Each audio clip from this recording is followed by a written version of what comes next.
अस्सलाम वालेकुम friends, welcome back to top smarties. Drama serial Meri Zindagi है तू। आयरा के लिए भी ये फैसला आसान नहीं था। अपनी फैमिली को छोड़कर वो कामयार को अपनाना चाहती है, सिर्फ इसलिए कि कामयार मौत के मुंह में बार बार जाने की कोशिश करता है और वो नहीं चाहती कि उसकी वजह से कोई इस तरह से मर जाए। कामयार उससे बेपनाह चाहता है, इसलिए वो चाहती है कि वो कामयार की हो जाए। ऐसे में वो कामयार को अपना फैसला सुनाती है कि मैं तुमसे निकाह करना चाहती हूँ, तुम्हें अपनाना चाहती हूँ। तो कामयार कहने लगा, ये फैसला बहुत मुश्किल होगा, देख लेना सोच समझ कर। तो आयरा भी कह देती है, मैं समझ चुकी हूँ, ऐसे में मुझे अपने रिश्तों को छोड़ना भी पड़े तो मुझे कबूल है। कामयार तो आयरा को देखता रहा, जिसके लिए रिश्ते रिश्ते सबसे भरकर हुआ करते थे, आज वो उन्हें छोड़ने को तैयार है। खैर, यहाँ पर आयरा ने अपना फैसला सुनाया और यहाँ से चलती बनी कि मैं तुम्हारे जवाब का इंतज़ार करूंगी। जब यहाँ से निकली तो कामयार की वालदा से उसकी मुलाकात हुई। कामयार की वालदा इसको देखकर समझ गई कि ये कामयार से मिलने आई थी और ऐसे में कह देती है, अगर तुम कामयार के साथ रिश्ता आगे बढ़ाने का सोच रही हो ना, तो तुम्हें बता दूं कि वो पहले जैसा कामयार बन चुका है, जिसे किसी की परवाह नहीं, किसी की फिक्र नहीं, किसी का एहसास नहीं। अगर तुम उसके साथ शादी करोगी तो पहले ही बता दूं, तुम बहुत मुश्किल में आ जाओगी, अजियत में आ जाओगी। लेकिन आयरा यहाँ पर भी खामोश कि वो फैसला कर चुकी है तो बस कर चुकी है। घर जाकर अपने वालिद को भी कहती है, अबू मैं फैसला कर चुकी हूँ, मैं कामयार से ही शादी करूँगी और मैं उसको भी बता चुकी हूँ। तो ऐसे में बाप कहने लगा, अच्छा, हमें बताया जा रहा है, यानी कि तुम पर हमारा इतना भी हक नहीं कि तुम्हारी शादी का फैसला हम कर सकें, और तुमने फैसला कर लिया, इतनी बड़ी हो गई हो तुम। ठीक है, एक फैसला तुमने किया और एक फैसला अब मैं करूंगा, जिसमें तुम्हारी कोई गुंजाइश नहीं। बाप ने अब क्लियरली कह दिया कि अगर वो कामयार से शादी करेगी तो इसकी इस घर में कोई जगह नहीं। और बिनिश को भी ये बात बता दी। बिनिश तो तड़प जाती है, जल्दी से फलक को बुला लिया ताकि वो आयरा को समझा सके। तो ऐसे में फलक भी आ गई। तो बिनिश आयरा से कहने लगी, ये जो फैसला तुम कर रही हो ना, बहुत मुश्किल है। तो आयरा भी कह देती है, जिंदगी तो ऐसे भी बहुत मुश्किल है अम्मी। तो अब बिनिश कहने लगी, लेकिन उसके साथ तुम अजियत में रहोगी। वो बदल चुका है आयरा, मैंने तुम्हें कहा था ना, एक इंसान जो बदलता है वो बार बार बदलता है। तो वो आपके बार जो बदलता है तो बहुत ज्यादा बदल चुका है। उसके साथ रहना आसान काम नहीं होगा। तो आयरा कहने लगी, उसके बगैर रहना भी आसान काम नहीं अम्मी। आप समझ क्यों नहीं रही मेरी सिचुएशन को? मैं उसके साथ ही रहना चाहती, चाहे वो मुझे फिर जिस हाल में भी रखे। आपसे शिकायत करने नहीं आऊंगी।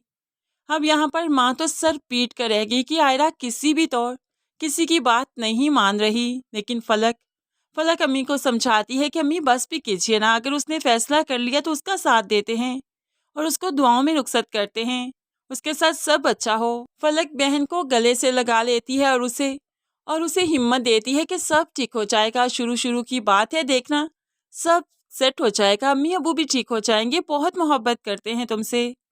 लेकिन आयरा काफ़ी परेशान है, अपने रिश्तों को नहीं छोड़ना चाहती और दूसरी तरफ वो कामयार को भी नहीं छोड़ना चाहती। कामयार को भी इस तरह से मरता हुआ नहीं देख सकती।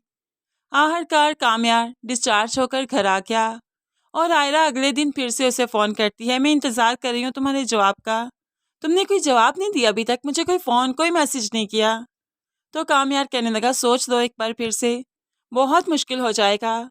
अगर मैं वैसा बन गया जैसा तुम बनी थी तो सोचो कि ज़िंदगी बहुत मुश्किल हो जाएगी। लेकिन आयरा आयरा सब कुछ समझ रही है, सबकी बातें सुन रही है।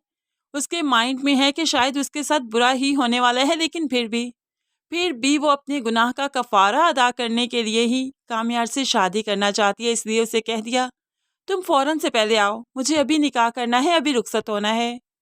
तो अब कामयार आयरा की बात मान लेता है, काजी को पकड़ा और फिर आयरा के घर पहुंच जाता है। आयरा की डोरबेल दी तो नादिर आया। नादिर तो इस तरह से कामयार को देखकर परेशान हो गया। तुम क्या करने आए हो? तो कामयार भी कह देता है, निकाह करने आया हूँ, और क्या काजी नजर नहीं आ रहा क्या तुम्हें? तो नादिर कहने लगा, निकाह? लेकिन किससे? तो कामयार मुस्कुराते हुए कहने लगा, तुमसे तो नहीं करने आया ना, तुम्हारी बहन से करने आया हूँ, चलो हटो पीछे। ऐसे में नादिर को बुरी तरह से पीछे धकेलते हुए काजी को लेकर कामयार अंदर की तरफ एंटर होता है। अब नादिर तो जल्दी से अपने बाप की तरफ भागा कि उसको बताए कि ये लड़का अब आ चुका है और काजी लेकर आ चुका है। इतने में बिनिश बिनिश ऊपर से देख चुकी थी कामयार को, इसलिए जल्दी से इरफान साहब को बताया कि वो नीचे आया है निकाह करने के लिए। तो इरफान साहब तहम्मुल से कहने लगे, देख लेते हैं उसे भी, क्या करता है वो। तो ऐसे में फलक फलक सबको समझा रही है कि आयरा की खुशी उसी में है, तो उसे ये कदम उठाने दीजिए, उसे दुआओं में रुखसत कीजिए। लेकिन बाप और माँ इतने गुस्से में हैं कि किसी की बात नहीं समझ रहे, फलक की भी एक नहीं सुनी जा रही। इरफान साहब नीचे ड्राइंग रूम में आए तो वो इस तरह से कामयार को काजी के साथ देखकर और भी भड़क गए। हाँ जी, क्या करने आए हो? तो कामयार कहने लगा, क्यों, आपको आपकी बेटी ने नहीं बताया मैं क्या करने आया हूँ? इनफैक्ट उसी ने तो फ़ोन करके बुलाया मुझे, वरना भी मेरा कोई इरादा नहीं था। अब तो इस तरह से जो बात सुनी इरफान साहिब ने तो खून खोल गया, लेकिन फिर भी कुछ नहीं कह पा रही, क्योंकि अब के बार बेटी ने बुलाया है। इसलिए वो कामयार को अब यहाँ पर बैठने का कहते हैं कि मैं आयरा से कहता हूँ वो तैयार हो जाए, तुम इंतज़ार करो यहाँ पर। अब वो गुस्से से आयरा की तरफ भी जाते हैं, ये क्या तमाशा है, वो नीचे मौलवी लेकर आया बैठा है। तो आयरा कहने लगी, अबू मैंने ही बुलाया है उसे, जो काम कल होना था आज हो जाए, और प्लीज़ आप मुझे माफ़ कर दीजिएगा। तो बाप कहने लगा, मैं भी फैसला सुना चुका था तुम्हें, माफ़ी की कोई गुंजाइश तुमने छोड़ी ही नहीं, कैसे माफ़ करूँगा तुम्हें।